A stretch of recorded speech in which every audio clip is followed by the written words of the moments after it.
Esto es radio, ¿eh? O sea, esto es pasárnoslo bien y nos tiramos al vacío. Adelante.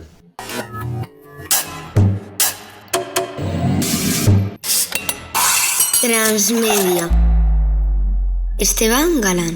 Los osos en la zona de Machu Picchu es bastante común verlos. Y el mundo andino es sumamente rico en experiencias, en ejemplos de cómo una sociedad puede vivir con todas las diferencias que se tienen, pero dentro de un sistema igualitario. Y estas habilidades no tiene comparación con ninguna otra parte del mundo. Sí hay competitividad hasta cierto nivel, pero eso desaparece fuera de la relación laboral. He visto un documentario sobre la BBC que ha hecho Dan Snow. Han dicho que Machu Picchu fue utilizado para la alta sociedad inca. Media sonrisa del arqueólogo José Bastante. Transmedia. Esteban Galán. Decía aquel escritor peruano que la cordillera es dura, terrible, pero la vida que engendra es pura, de una pureza casi dolorosa, y es nuestra. Lo que nuestro invitado de hoy comparte con aquel escritor peruano conocido como José María Arguedas es que también ha escuchado esa voz antigua, pero no en la ficción, sino excavando sus huellas reales. Caminos, terrazas, rituales, silencios tallados, muchos de ellos en Machu Picchu. Nuestro invitado es José Bastante. José es arqueólogo y doctor en historia. Ha sido director del Parque Arqueológico Nacional de Machu Picchu y ha liderado el programa de investigaciones interdisciplinarias en el Santuario Histórico desde 2013. El arqueólogo José Bastante es uno de los principales puentes entre ciencia y comunidad y es una suerte tenerle hoy aquí porque es un referente para aprender sobre conservación patrimonial y sostenibilidad.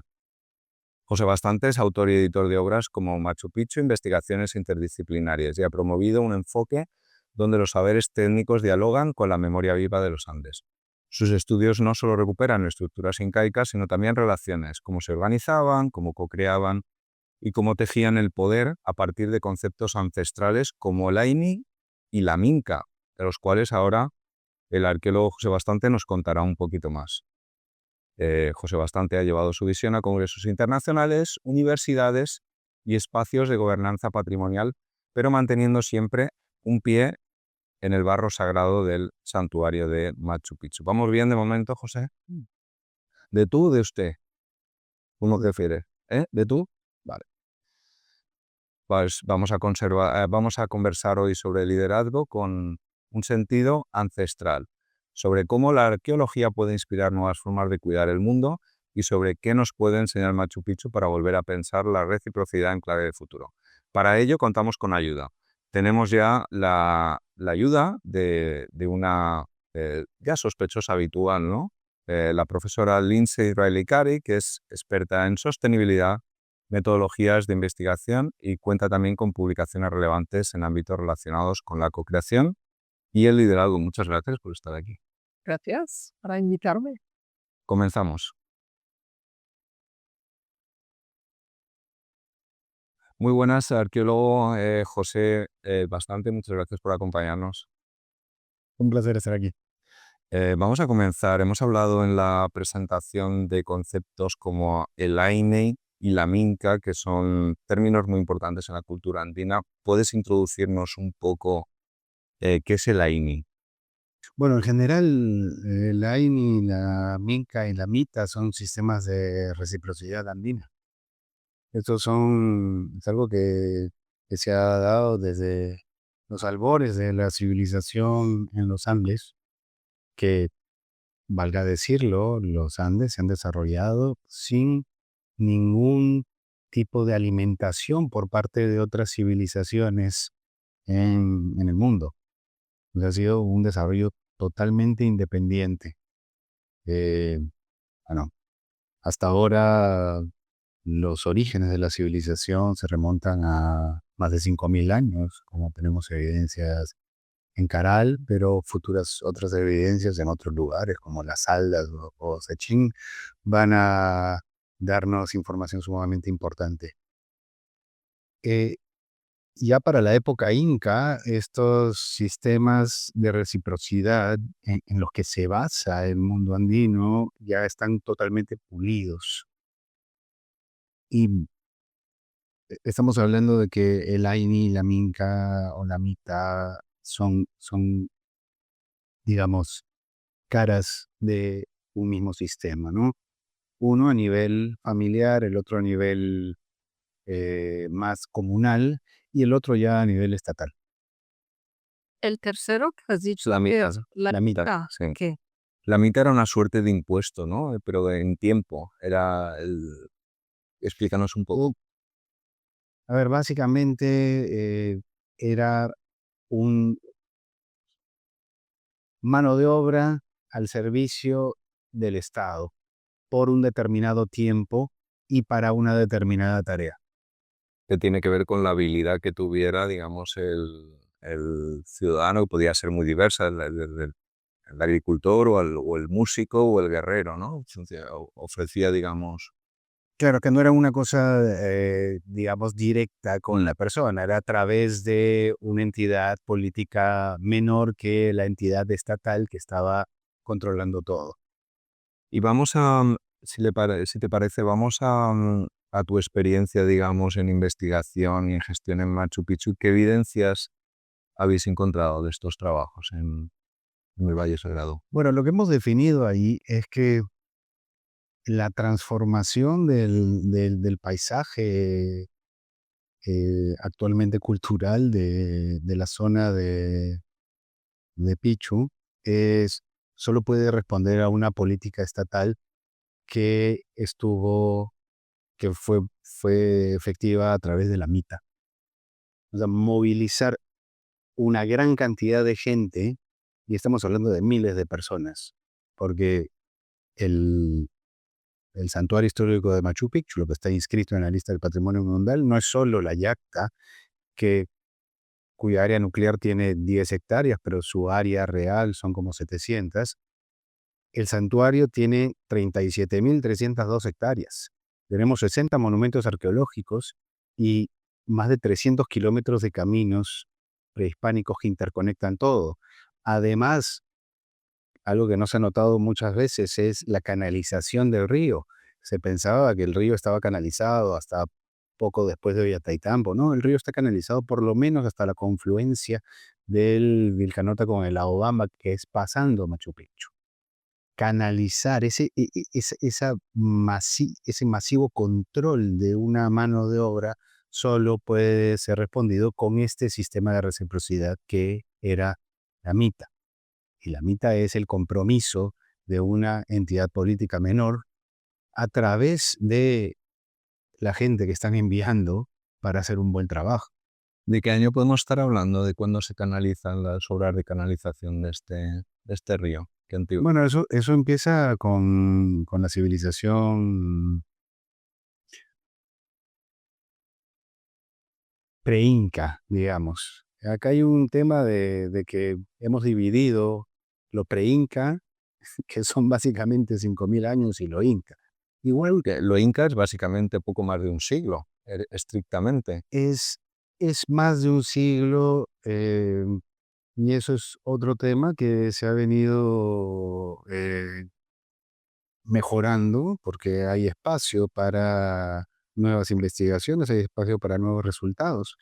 El problema ha sido de que mm, nos hemos ido guiando durante décadas por una cronología, digamos, historicista, que es la que propone John Rowe basado en la crónica de Cabello de Balboa. Y estamos hablando de 1438, Pachacútec vence a los chancas y recién empieza la expansión de los incas a otras regiones de los Andes. Eso ya ha sido seriamente cuestionado y rebatido. Eh, los colegas arqueólogos que trabajan en el norte de Chile, el norte de Argentina, ya tienen fechados de los incas en esa zona alrededor de 1380. Estamos hablando en Ecuador con Oxford de 1400 aproximadamente, 1420. En Machu Picchu los fechados radiocarbónicos últimos que que hemos hecho en 2017, si mal no recuerdo, que recién se han publicado en 2020, eh, evidencian que Machu Picchu ya estaba siendo construido en 1420 y sitios satélites que están a menos de 5 kilómetros, como Cochabamba o Choquequirauquén, ya estaban, en el caso de Choquequirauquén, 1380.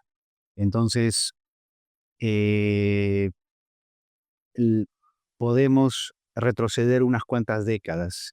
Igual los trabajos de fechados radiocarbónicos en, en todos estos sitios tienen que continuar y eso con una excavación adecuada y con la obtención de muestras de estratos arqueológicos definidos va a poder ajustarse y acercarnos más a la realidad. Estamos disfrutando de una deliciosa conversación y bueno, pues quiero aprovechar para agradecer a la profesora Francesca De Negri, que nos ha cedido amablemente su despacho, también a Isauro, que también nos ha facilitado la entrada en el mismo. Y bueno, estamos hablando de Machu Picchu, estamos con el arqueólogo José Bastante. En, acudiendo un poco a tu experiencia, ¿qué partes de este pensamiento, de esta cosmovisión andina, crees que sobreviven hoy en Perú? ¿Qué nos queda? ¿A que si queda algo? ¿Y dónde? Yo prefiero referirme al mundo andino. Correcto. No, Sí, porque estamos hablando de muchos países. O lo que hoy, digamos, estamos hablando de Ecuador, de una parte de Argentina, estamos hablando de... ¿Qué quiere decir Joan? además que no creo que el término cosmovisión sea lo más adecuado para aplicar. Este, ah, bueno, en el entendido de que es la forma de ver el mundo, ¿no? Mundo andino. Em, el Es que no hay que improvisar, aquí tenían pensamiento. ¿Es mejor pensamiento que cosmovisión? No. sí. Sí, hay que improvisar. Eh, a ver, 500 años de ocupación no pueden desaparecer 5.000 años de civilización. Y cuando me refiero a ocupación, no es en un sentido, digamos, mal o peyorativo. O sea, sí, el mundo andino ha estado ocupado por 500 años, pero en las últimas décadas, y gracias al esfuerzo de investigadores de todas las ramas, antropología, arqueología, historia, esa ocupación eh, ha ido desapareciendo y la gente se ha ido integrando. Entonces, ahora hay mucho más respeto por las tradiciones, por las sabidurías ancestrales y por la recuperación de estas sabidurías ancestrales. Como lo mencionamos al comienzo, el mundo andino se desarrolló sin el apoyo de ninguna otra civilización. Hasta que llegan los españoles, digamos, hasta 1520 no había habido contacto con otras civilizaciones.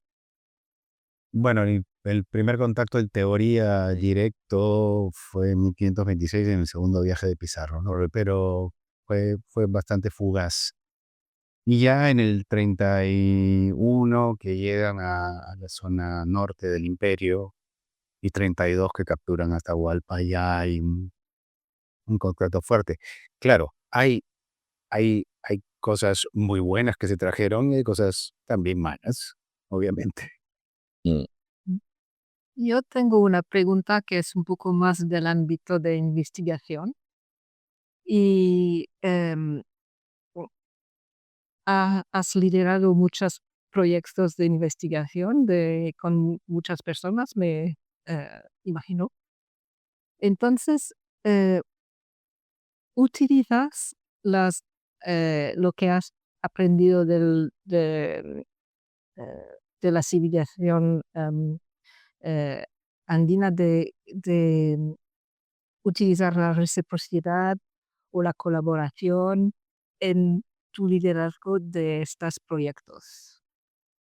Sí, definitivamente que el lo cierto es que la reciprocidad, la redistribución, que son 2 pilares sumamente importantes, todavía se mantienen totalmente vivos y activos en los Andes. Y con los Andes me refiero a costa, sierra y selva, ¿no? No es el área andina, ¿no? Y sobre todo en el área andina central, donde Perú básicamente está en el centro del centro.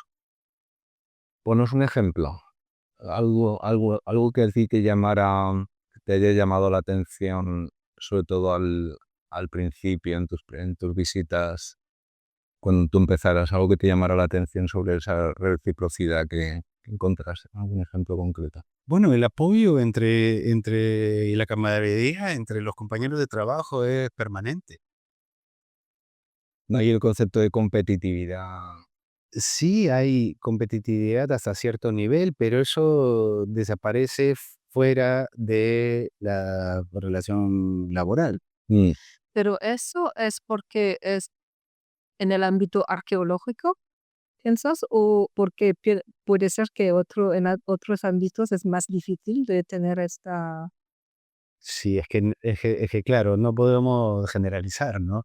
Hay distintas fórmulas y hay distintos niveles, mm. pero digamos, si alguien se pone mal, el resto del grupo contribuye de una manera u otra para que esa persona se recupere. Lo que es interesante, lo que hemos visto, a ver, es que el concepto de reciprocidad, que obviamente también existe mm, en muchas sociedades, no solamente en los Andes, sino que se reproduce en otros sitios, pero sí que es verdad que en otros lugares tiene un concepto, tiene una visión de reciprocidad directa. Es decir, yo te ayudo a ti porque yo sé que luego un día puedo necesitar tu ayuda, pero en el caso de los Andes, corrígeme si no siempre se produce de manera directa. Es decir, yo te ayudo a ti igual, pero porque sé que un día yo voy a necesitar ayuda y un tercero vendrá y me ayudará a mí. Es decir, no hay das a alguien, pero no esperas que ese retorno te venga de esa persona, sino que te vendrá de la comunidad en la forma y lugar en la que se presente. Eso es básicamente el fondo del tema de reciprocidad. ¿Y qué relación tiene la dureza de las condiciones del clima, de la orografía, en ese... te cuento un poco, bueno, la profesora Lindsay Carey es escocés. Sí, es cosa, y yo pienso que en países donde es un poco más duro de vivir, porque somos solamente 3 millones en Escocia. 5, sabéis reproducir. Sí, es que 3 en Edimburgo y Glasgow. Y, y que es verdad que en invierno no es fácil. Y que entonces yo pienso que, y tú piensas también cuando has venido, que la gente es muy acogedora Acogedora siempre. porque vivimos en un clima que no es muy fácil de vivir, pero es solamente una impresión, no sé si... Bueno, en la zona del altiplano, en la cuenca del Titicaca, el clima no es muy favorable, tampoco que digamos, y la gente es sumamente amable y el apoyo mutuo entre miembros de la comunidad y el apoyo hacia otras comunidades es permanente. Hace poco estuve en Ácora y viendo un proyecto de recuperación de andenes de sabidurías ancestrales relacionadas con este sistema agrícola que son los Waru, que es un proyecto que está liderando el World Mormon Fund. Y el, el, hay banqueros de semillas, estos banqueros de semillas que están recuperando de manera permanente estas especies de papa, sobre todo, aunque también cañigua y otros tubérculos, eh, llegan, eh, prestan, no prestan, dan semillas a otra comunidad y luego de la cosecha de esa otra comunidad si es que fue una buena cosecha, la otra comunidad viene y trae una parte de esa cosecha para que esas semillas puedan ser redistribuidas nuevamente y empiezan a aplicar ese mismo sistema dentro de o sea, esto ya es una red de recuperación de andenes, de tecnologías y de saberes ancestrales. Eso no ha desaparecido. Todo eso se mantiene.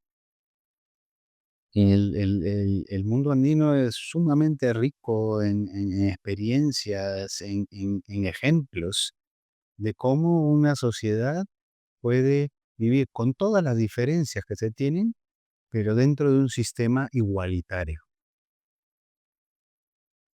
Vamos a jugar un poco, a ver qué te parece. Te voy a poner un vídeo y a ver si identificas qué se muestra en la imagen. Es un vídeo muy cortito y bueno, pues para nuestros oyentes está en la descripción del podcast.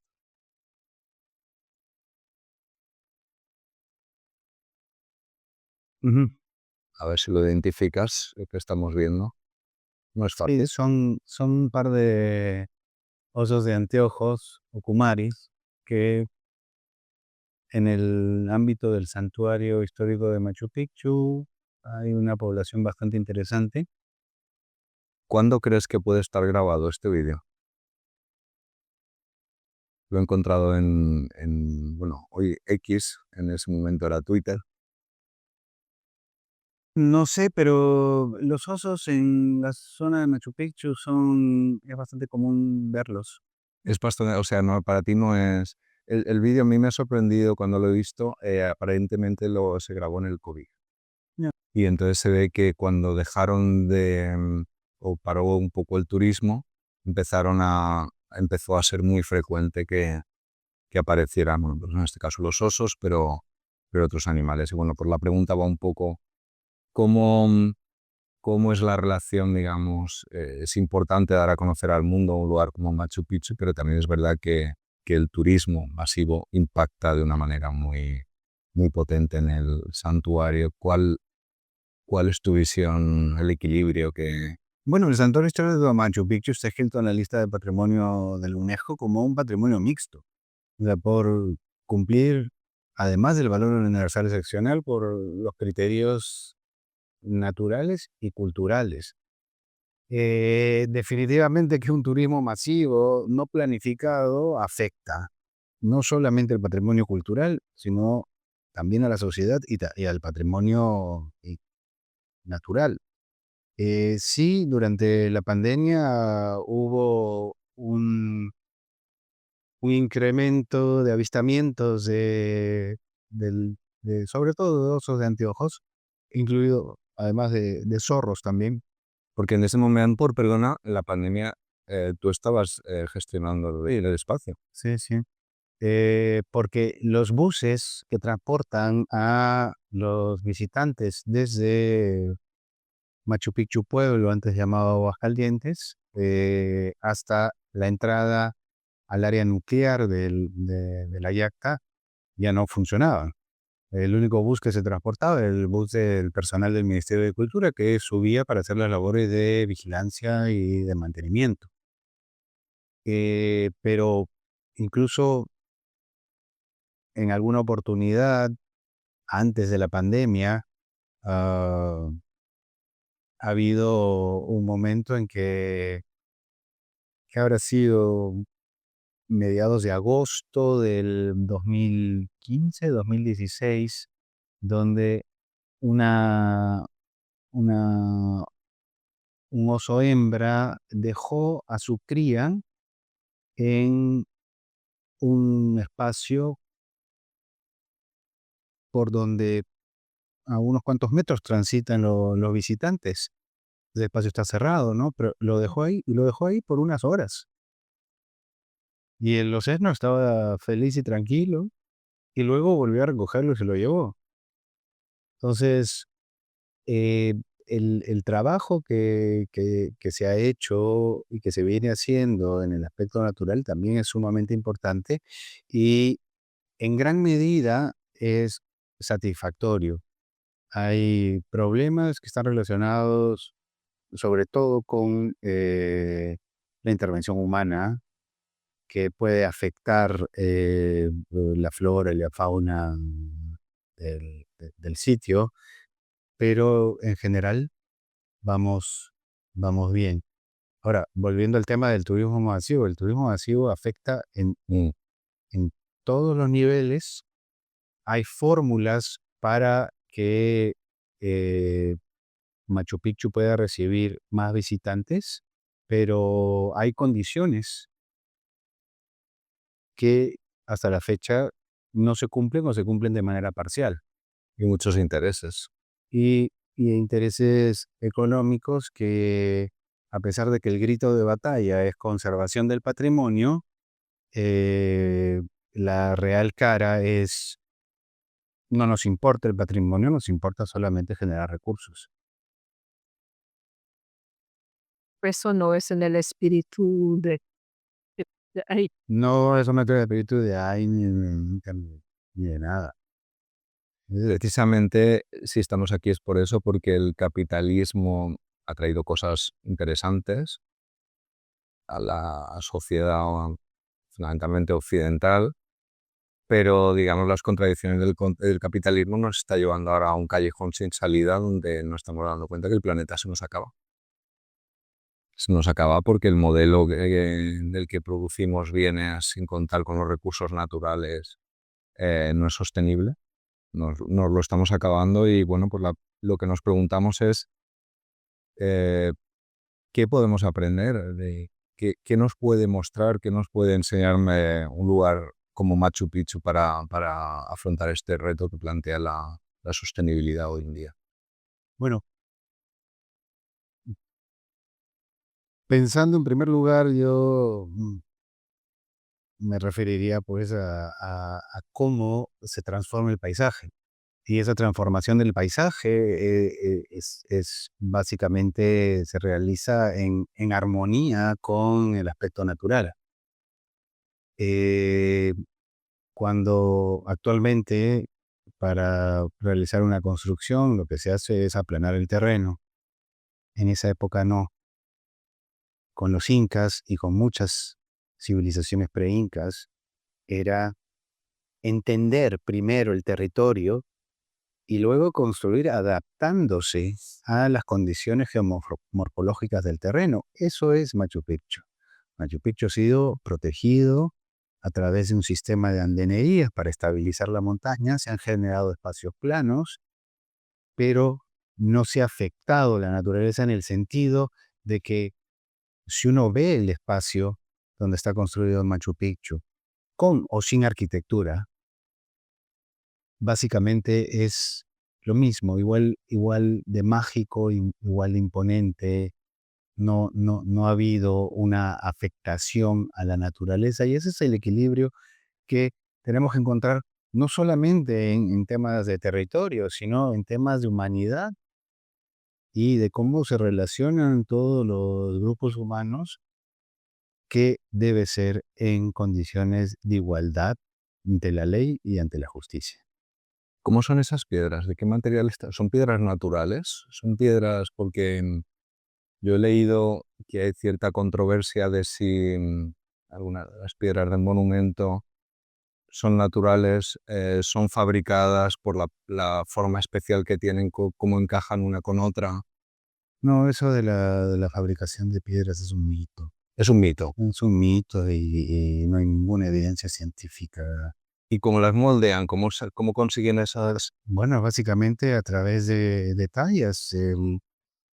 El doctor Protzen hizo experimentos en los 80s y en unas cuantas horas uno puede tallar un bloque más o menos regular. Ahora, si tienes el expertise, este tipo de trabajo de aderezar las piedras y de darles un acabado final, eh, se vuelve mucho más sencillo. Y si tienes estudiantes que aprenden y que lo pueden replicar también.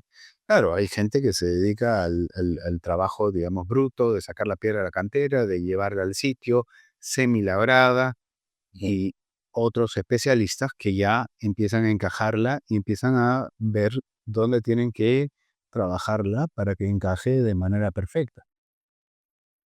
Eso ya no es ningún misterio. Y la cantera está ahí. Machu Picchu es una gran cantera de granito.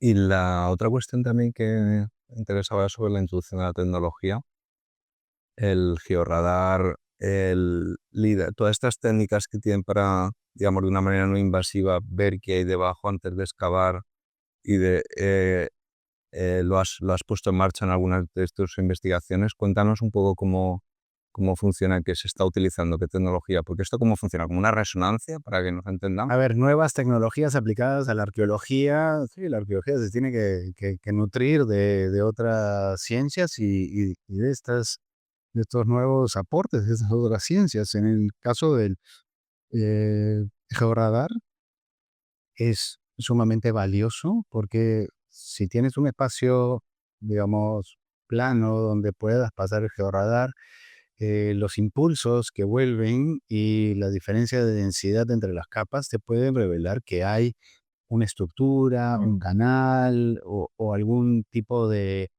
intervención humana bajo la superficie, y eso contribuye para definir en qué espacios se van a realizar las excavaciones arqueológicas. Con el caso de LIDAR es incluso mucho más interesante. El LIDAR se ha hecho en Machu Picchu, si mal no recuerdo, lo hicimos en el 2017 con el apoyo de bueno, eh, regentado por el Ministerio de Cultura, pero con el apoyo de la Cámara de Comercio Perú-Australia, con Ericsson Explorations y con el aval científico, con el manto científico del profesor Fletcher, que es uno de los mayores especialistas en LiDAR en el mundo. Lamentablemente, la topografía de los Andes, esta topografía irregular, eso no existe. No es mm, mm, el el LiDAR, digamos, no funciona como podría funcionar en tierras bajas de la zona de América Central. Entonces, claro, son impulsos de láser que son emitidos desde un aparato en el avión o en el helicóptero, y son miles de impulsos. Esos impulsos tocan todas las superficies que están ahí. Es como cuando uno está dentro de una selva, ¿no? Mm. Y ves unos rayos de sol que están cruzando por los árboles, ya básicamente eso. Entonces, todos esos impulsos vuelven y el procesamiento de esos datos te permite eliminar virtualmente la vegetación y ver qué está abajo. Eh, En algunos casos vas a poder ver estructuras, en algunos casos vas a poder ver diferencias en las densidades, y eso te arroja diferentes coloraciones que puedes relacionar para entender si acá hay un sitio arqueológico o acá hay algún tipo de evidencia, ¿no? Es una tecnología sumamente importante. En 2017 también se hizo esto con el apoyo de La Poderosa en Abiseo, en el río Abiseo, en el Parque Arqueológico del río Abiseo, que es solo hay 2 sitios de patrimonio con esa categoría de mixto en el Perú. De los 40 que hay en el mundo, 2 están en Perú, uno es Machu Picchu y el otro es Abiseo. Eh, y recientemente el equipo del World Monument Fund, 2023-2024, ha hecho un nuevo sobrevuelo con LIDAR en la zona de Abiseo, con la empresa Horizons, y se están juntando los 3 escaneos LIDAR, porque en este último el vuelo ha tomado datos de manera, digamos, no, no perpendicular, sino un poco Oblicua. oblicua, sí. Mm. Entonces, esas 3 nubes de puntos se están juntando, y con el apoyo de especialistas como la doctora Gavazzi, entre otros, se va a poder lograr un mejor entendimiento de lo que es el territorio, que está totalmente cubierto por esta vegetación de ceja de selva, ¿no? Y hay muchas otras nuevas tecnologías que van a ir surgiendo y que se van a ir aplicando, y eso para esta mejor comprensión de quienes nos antecedieron, de nuestros ancestros, cómo hicieron, y al final a lo que queremos llegar es a entender las sociedades del pasado en un espacio donde no tenemos, digamos, una piedra roseta que nos permite traducir ciertas cosas. ¿Cuántos Machu Picchus tenemos todavía enterrados? Es decir, sabemos lo que decir. Machu Picchu ha estado esperando siglos enterrado hasta finales del siglo XIX, donde se empezó a documentar. En el siglo XX se abrió y empezamos a ver qué escondía, pero tenemos certeza, sospechamos que podemos tener todavía muchos más tesoros enterrados en el valle. Bueno, es que Machu Picchu nunca realmente estuvo enterrado y nunca estuvo perdido. O sea, Machu Picchu, desde su abandono alrededor de la segunda mitad del siglo XVI, tuvo visitantes. Algunos venían para buscar tesoros, otros venían para cultivar algunas terrazas, pero claro, estaba perdido para el estando, ¿no? Hubo hasta una explotación minera en el 19, tengo entendido. Hubo, hubo un, hubo un permiso por parte del Estado peruano, sí, pero todo sí, en el siglo XIX, en 1870 por ahí, un ciudadano alemán que solicitó un permiso luego de varias aventuras para explotar huacas, las huacas de Link, que era la compañía minera. Este señor Burns estuvo, había adquirido junto con unos socios una gran hacienda, San Antonio de Torontoy el Cercado, que está justo al frente de Machu Picchu, es decir, la margen derecha del río Vilcanota. Y él puso su aserradero, porque la primera empresa fue para fabricar durmientes para el tren. Puso su aserradero donde actualmente está el pueblo de Machu Picchu, Aguas Calientes. Y ya su tercera empresa fue la segunda empresa fue una minera, pero no hay oro en el granito, pues. O sea, acá no hay oro en esta zona. Era más estafa que otra cosa. Y finalmente era la de explotar sitios arqueológicos.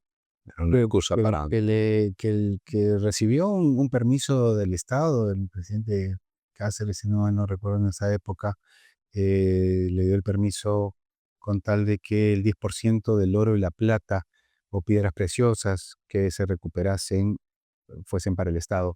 No sabemos si realmente eso se dio porque no hay registros ni siquiera de una supervisión, pero considerando que él estaba viviendo ahí a las faldas del monumento principal de la Yacta de Machu Picchu y revisando los papeles que fueron repatriados, bueno, fueron enviados por la Biblioteca del Congreso de Estados Unidos al Perú hace algunos años, encontramos un texto bastante interesante en una carta que él está enviando, donde informa sobre la existencia de este pueblo antiguo de los incas y describe el camino que él toma para llegar al pueblo antiguo de los incas. Hasta ese momento, estamos hablando de 2018, hasta ese momento no, la idea de que este Burns, 1918. no, 2018 cuando descubren esta carta. sí. Ah, vale. Entonces, la idea de que Burns pudo haber llegado fue un debate, ¿no? Acá la única evidencia que teníamos era que había puesto el aserradero ahí en Aguascalientes y que había también ha hecho una compañía para saquear sitios arqueológicos. Bueno, era más que evidente, ¿no? O sea, podía sumar.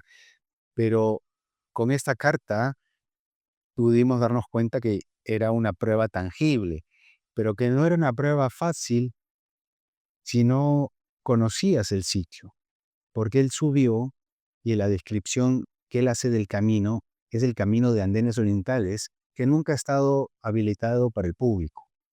Es un camino en el que se ha venido trabajando durante varios años y donde es un camino espectacular con calzadas de piedra y con fuentes de agua por todo el camino, empezando con la descripción de Burns, que al inicio del camino, al costado del río, es una gran escalera tallada en la roca viva. Es exactamente lo que tenemos en, en- en este camino de Andenes Orientales. O sea, ya podemos poner a Burns eh, con seguridad en Machu Picchu en la década de 1870, ¿no? Entonces Machu Picchu no llegó a estar enterrado, estuvo olvidado, pero no enterrado. Pero Olvidado y cubierto por la vegetación. Correcto, con los estudios que hemos hecho, bueno, Bingham lo nota. Él, el 11, el 12, 1911-12 está ahí en Machu Picchu y luego vuelve en 1915. Entonces llega a Machu Picchu por el camino Inca esta vez y dice, oye, la vegetación, esto lo dejamos limpiecito, la vegetación ha crecido, pero rápido. Y es básicamente la naturaleza reclamando su espacio. Nosotros hemos hecho unas evaluaciones justamente en la zona de Andenes Orientales, luego del corte de vegetación, hemos contado tiempos y si el sitio se deja sin mantenimiento por 2 años, la- la- la- el bosque lo vuelve a reclamar. mm, qué rapidez tiene. Y eso es una buena noticia y tiene que ver con el vídeo que hemos visto en el COVID, qué rápido la naturaleza recupera su espacio El siguiente, sí. en 2, 3 meses. Había delfines en Venecia. Llegan los delfines a Venecia cuando estaba completa. Entonces, es algo que realmente nos puede llamar a la esperanza si conseguimos manejar y negociar esos tiempos con la naturaleza. Hemos terminado. ¿Quieres añadir alguna cosita, alguna pregunta que tengas? No, solamente una cosa, antes de venir a Perú, es la primera vez que en Sudamérica, entonces yo en Perú, claro. He visto un documentario sobre la BBC que ha hecho Dan Snow. No sé si conoces sobre Machu Picchu. Me suena. Sí, es que es muy, muy interesante. Y en este documentario han dicho que Machu Picchu fue utilizado para la alta sociedad inca para venir eh, en el invierno. Sí, residencia de invierno. Sí, sí, y que Media sonrisa del arqueólogo José Bastante. no, es que lo que ha dicho. No, pero bueno, tenemos al principal experto aquí para, bueno, claro. Es que esa es una idea o una teoría que propuso originalmente John Rowe y luego la escuela norteamericana ha seguido, ¿no? Machu Picchu como un palacio de verano de Pachacútec, de la linda Pachacútec. Entonces, el, no es el lugar más adecuado en tema de clima Mm, para veranear. Eso es uno. Hay espacios mucho más adecuados en el Valle de Yucay.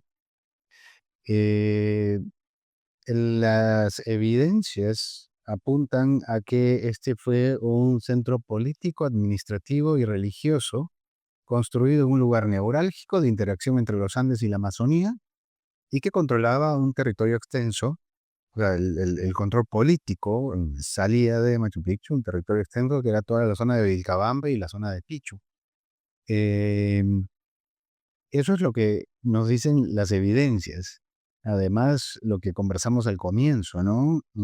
El, el, el enorme requerimiento de mano de obra para transformar todo este paisaje, porque no es solamente la yacta de Machu Picchu, son muchos otros sitios asociados, solo puede responder a un proyecto estatal. De que el Inca llegaba a Machu Picchu en ciertas fechas del año, de que había personas de la nobleza habitando de manera permanente, a la par de sacerdotes astrónomos y sirvientes. Por supuesto, Machu Picchu es básicamente una yacta, por eso se llama yacta de Machu Picchu, que valga decir que se tienen que emplear términos correctos para espacios, fenómenos y cosas que solo han ocurrido en el mundo andino y que no tienen ningún símil con el mundo occidental.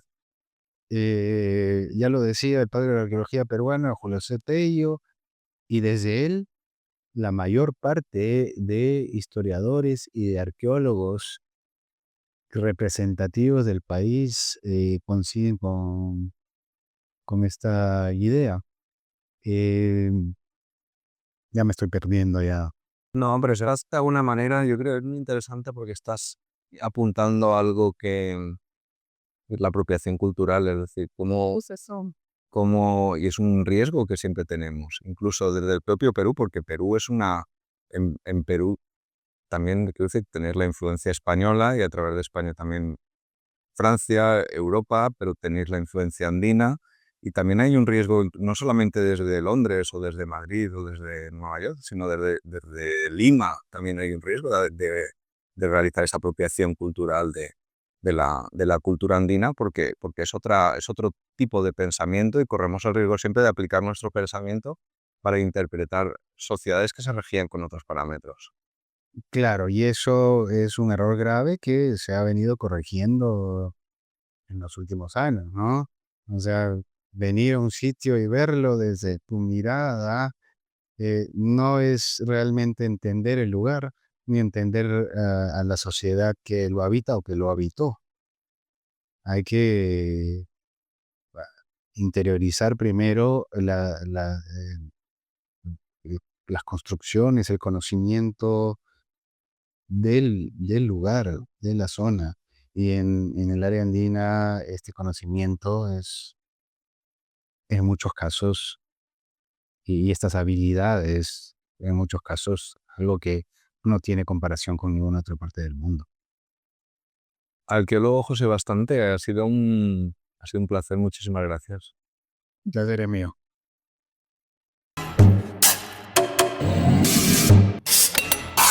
Transmedia. Esteban Galán.